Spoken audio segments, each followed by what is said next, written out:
महादेव एक गरीब बूढ़ा मछुआरा था। उसके परिवार में उसकी बूढ़ी पत्नी सती के अलावा और कोई नहीं था।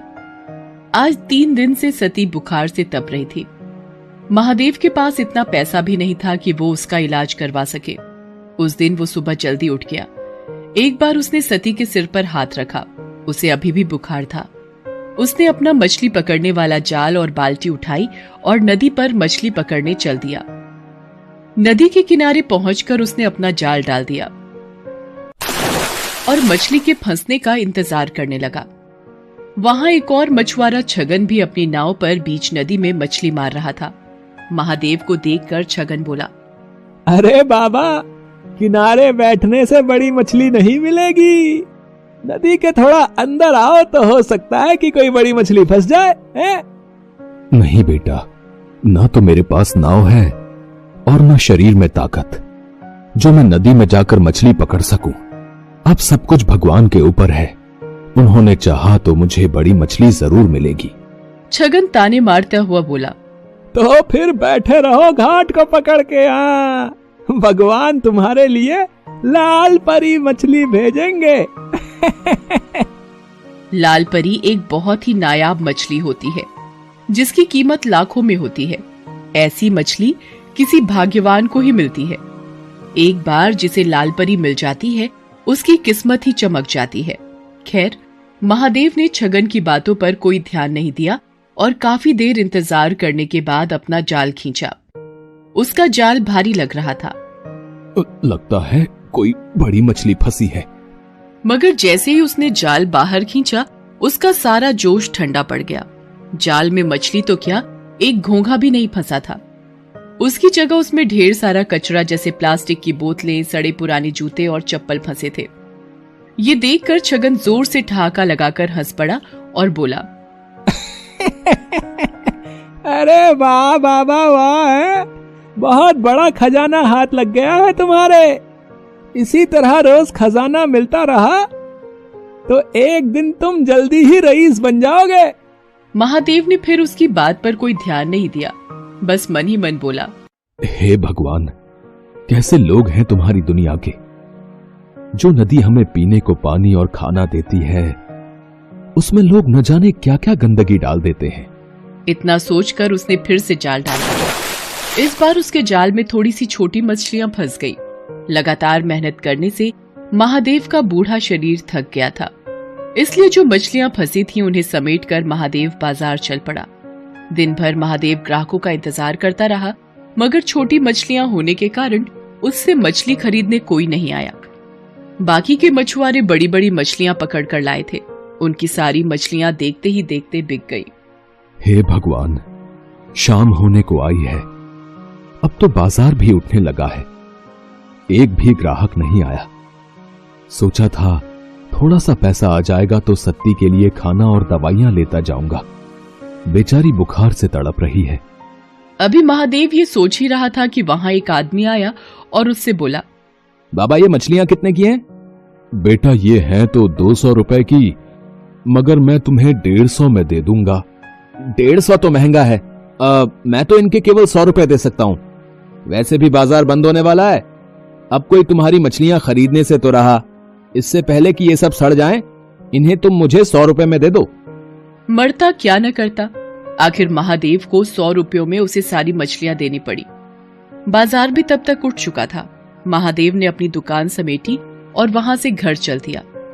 अभी वो बाजार से निकल भी नहीं पाया था कि उसके कानों में एक आवाज आई, बाबा, इस कंगले की भी सुनते जाना। 3 दिन से कुछ नहीं खाया बाबा। दया करो बाबा, मुझ पर दया करो। महादेव ने मुड़कर देखा। एक अंधा अपाहिज सड़क के किनारे पड़ा कराह रहा था। उसकी दोनों आंखें खराब थीं और दोनों पैर भी बेजान थे, जैसे 2 सूखे डंठल हों। महादेव को उस पर दया आ गई।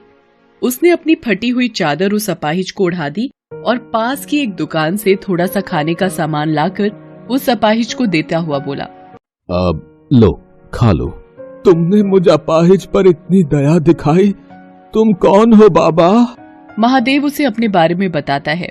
तब अपाहिज अपनी झोली से कुछ दाने निकालकर उसे देते हुए कहता है, तुमने बिना किसी स्वार्थ के कंगले की मदद की है बाबा। भगवान तुम्हें इसका फल जरूर देगा। लो ये दाने रख लो।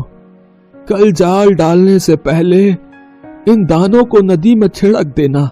महादेव ने दाने लेकर अपने पास रखे और अपनी फटी चादर उस अपाहिज को अच्छी तरह उड़ाकर वहां से घर चलाया। घर पहुंचने पर उसने देखा कि सती की तबीयत अब कुछ ठीक थी। ये देखकर महादेव को थोड़ी राहत मिली। उसने खाना बनाना शुरू किया। उसने अपने लिए थोड़ी सी मछलियां बचाकर रखी थी।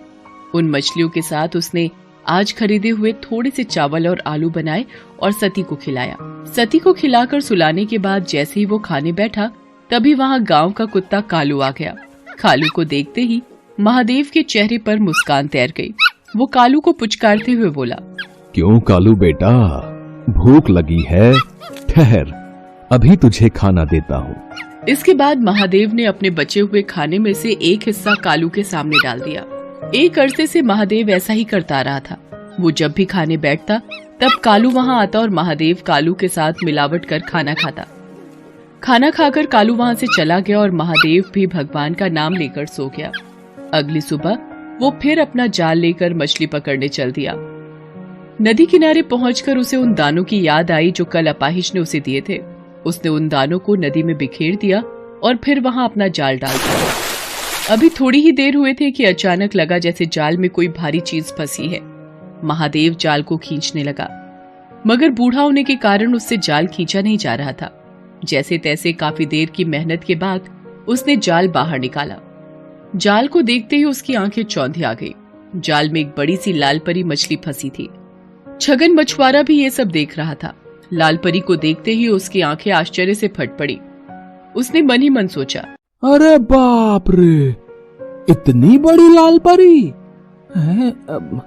अगर ये मुझे मिल जाए तो हफ्ते भर की कमाई एक ही दिन में हो जाए। इस बुढ़े से किसी भी तरह ये मछली छीन लेनी चाहिए। उधर छगन की दुष्टता से अनजान महादेव किसी तरह उस मछली को उठाकर वहां से जा रहा था। तभी उसे एक तेज धक्का लगा और वो बुरी तरह जमीन पर गिर पड़ा। मछली भी उसके हाथ से छूट गई। उसे छगन ने धक्का दिया था। उसके गिरते ही छगन तेजी से लाल परी को उठाकर भागा। महादेव चिल्लाया, अरे अरे चोर चोर, पकड़ो पकड़ो, वो मेरी मछली लेकर भागा जा रहा है, कोई पकड़ो उसे। मगर वहां कोई भी नहीं था जो महादेव की पुकार सुनता। लेकिन अगले ही पल ना जाने कालू वहां कैसे आ गया और भागते हुए छगन पर टूट पड़ा। उसने कई जगह छगन को काट खाया। छगन दर्द से चिल्ला उठा। उसका चिल्लाना सुनकर आसपास के रहने वाले लोग वहां भागे आए।